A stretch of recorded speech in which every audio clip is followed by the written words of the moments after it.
Welcome back to the channel, everybody, and in this video I'm going to give you tips and tricks on how to easily complete the Stagfather trial in Tainted Grail, the Fall of Avalon. So let's get into it. So after you complete the game's tutorial, you'll end up on a beach right here, and if you see here, you go up to the left, you'll find a fast travel point to an area called Ruined Brooch. Up from the left from Ruined Brooch, you can then find the Stagfather Shrine as shown here on the map. As you can see here, this location is very easy to find as it is right in the middle of a triangle between the abandoned village, the King's Road, and the Ruined Brooch on the map.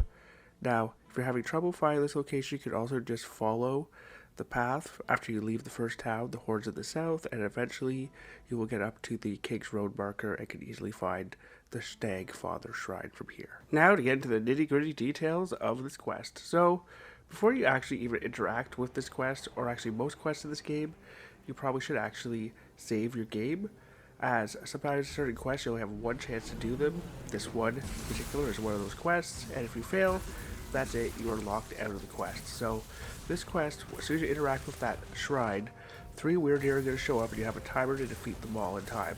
Now if you fail, you're going to see a message that pops up that says pathetic, and then if you go back to the shrine, you cannot start this quest again. So please save your game before engaging with this quest, as otherwise you are going to miss out on some pretty cool rewards that you just won't be able to obtain likely otherwise. So how did I finally complete this quest? So I tried it numerous times, but how I finally beat it was using 2 different spells. The Winter Crone's Wrath, which is an ice spell, which actually has a chance of freezing the enemies, which can help as you can freeze the weird deer so they can't run away from you, and the Thunder Lash. Now the Thunder Lash, you can shoot a medium lightning shot for a light cast, and for a heavy cast, if you charge it, it can jump between multiple enemies, which really helps put a lot of damage on the 3 weird deer as they're going to be running all over the place. And it can be quite annoying. If they run the wrong way and you don't kill them, then that's it. Also, when you charge up and do a heavy cast on the Winter Crone's Wrath, it increases the accuracy for longer ranges and also does extra damage, which also helps take down these deer very quickly, which is why these 2 spells together worked. Now, you might even just be able to use 2 Thunder Lashes, but how I beat it was using Winter Crone's Wrath and a Thunder Lash. Now onto the next tip here. If you have access to crafting the Swift Steps potion, or maybe you found a few while exploring dungeons and such, or you just bought some from the vendors, this will increase your movement speed by up to 20% for 20 seconds. It can really help you when chasing down them deers. Now don't get discouraged if you do fail this quest a few times. I had to come back quite a few times as I tried doing it with bows and arrows, using different spells, and also trying to use melee weapons, and it just wasn't working for me. Quite possibly because I had no idea about how this game's actual armor mechanics worked. As you can see here, light armor, I'm going to have a plus 20% movement speed multiplier, and as well as a higher speed on casting my spells. But now if I was to all of a sudden fall into the heavy armor category, as you're going to see here, now I have a minus 10 multiplier for the speed of casting my spells, and as well as my movement speed multiplier. So that's really going to affect me on chasing down these 3 weird deer in time and defeating them for the challenge. Now if you played other similar RPGs such as Oblivion, you can also level up your light armor and your heavy armor at the same time by just equipping different armor pieces, but in Tainted Grail, it all goes by the total armor weight threshold, so do keep that in mind when playing this game. So now, just for demonstration purposes, I'm going to change my armor back to light armor and then just put myself into the medium armor category so you can see the difference of the description here. So as you see here, now I basically have no positive or negative changes due by mana regeneration, my spell casting speed, or my movement speed when I'm in the medium armor category. So now that we understand how armor works in this game, how can we use that to our advantage? Well, for one, if you are in a higher armor category and you're moving slower, you can just unequip some armor just to do this challenge, or whenever you level up your strength skill, it will change how the weight of your armor affects you, meaning that you can now either equip more armor or your armor does not weigh as much while on your character. Alternatively, you can just switch the armor you're wearing so that you're wearing armor that weighs less, but that might require you farming new armor altogether, or possibly changing to an armor that doesn't quite fit your build for what you're doing with your character. But never fear, because there is one more option. Now, at numerous locations in Tainted Grail, there are workbenches, or they call them grindstones. I'm just going to call them crafting benches. Like one of the first ones you're going to find here is in the Horns of the South, right by Osbrith's. He's the blacksmith of that town. As you see here, you go to armor weight reduction.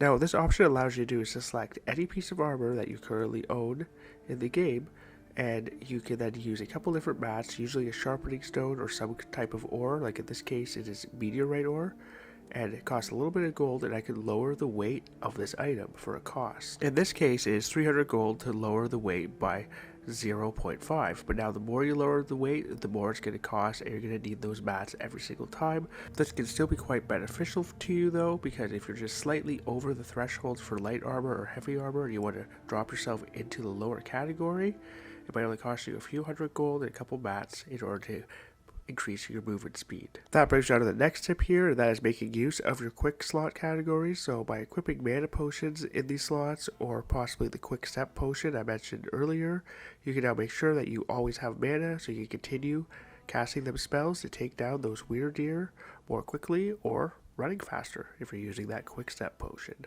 So don't sleep on using your quick slots. Alrighty, so now that that's all done and over with, let's get back to the Stagfather Shrine and the Stagfather Challenge, and let's see how I do this time with all those tips and tricks I just showed you, just to show you that this technique actually works.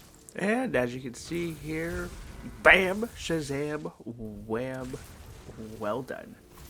Now I finally completed the Stagfather Shrine Challenge. Now, at this point, I got rather confused as I'm checking the weird deer's corpses and there's nothing. So I'm like, what is going on here? So I decided to check my menu and I see, oh look, I completed the trial, my reward awaits. So what you actually have to do is then go back to the shrine and talk to it, and then you're going to get a bunch of random rewards, which are going to pop up so bloody freaking fast that you can't even read what the hell you actually got. But never fear, I will show you what you got.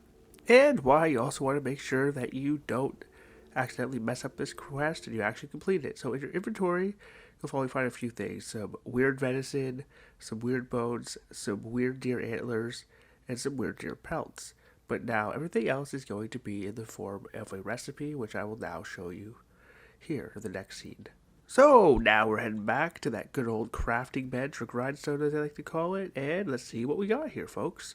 So we got the Stag's Defiance, which on block will gain 3% stamina for 5 seconds, not too shabby, and the Stag's Woe, which looks like a staff of some sort, which also has some very great effects. But now if we go over to the arrow section, you will now have the Weird Bone Arrow, which is plus 30 damage. Now, I don't know, but that seems pretty OP and pretty broken to me, so you probably don't want to miss this questline, folks. And now if you go to your fancy little campfire or to a random cooking spot in the game, you also have the recipe for a Weird Deer Stew, which will give you max stamina by 25% for 30 seconds and will store 195 health over 30 seconds. So you definitely don't want to be missing out on this questline. So make sure that you save before interacting with that shrine, folks. And with that, everybody, that will bring us to the end of this video. I do hope that you enjoyed, and I truly hope that it did help you out in some way. If it did, please let me know down in the comments below, or consider liking and subscribing if you'd be interested in more content like this. I am Big Papa Smurf 187. Again, thanks so much for tuning in, and will remind you all to have fun gaming. And now, just a disclaimer for anybody who is a returning viewer here. Yes, I know I am doing content for a different game here, but that is the one thing when you get into doing YouTube videos eventually at certain points, certain things you don't feel like really doing videos for them anymore. Like, what game I mainly did content for, I didn't like the last couple seasons. So, I'm trying to come back here and do more things, and I'm trying to actually branch out and kind of be more of a multi-YouTuber with not doing just one thing all the time. So, I hope all of y'all can understand that, but just know I still do appreciate each and every one of you. And now, if you did like this Tainted Grail video, I am currently working on another video about how to make gold really quickly in this game, as well as a pretty broken build that I've been experimenting with while I've been learning this game myself. So, if you did like this video and you're looking for more great tutorials, don't forget to hit that subscribe button, and I'll hopefully catch you on the next one. Thanks for tuning in again, guys. Bye for now.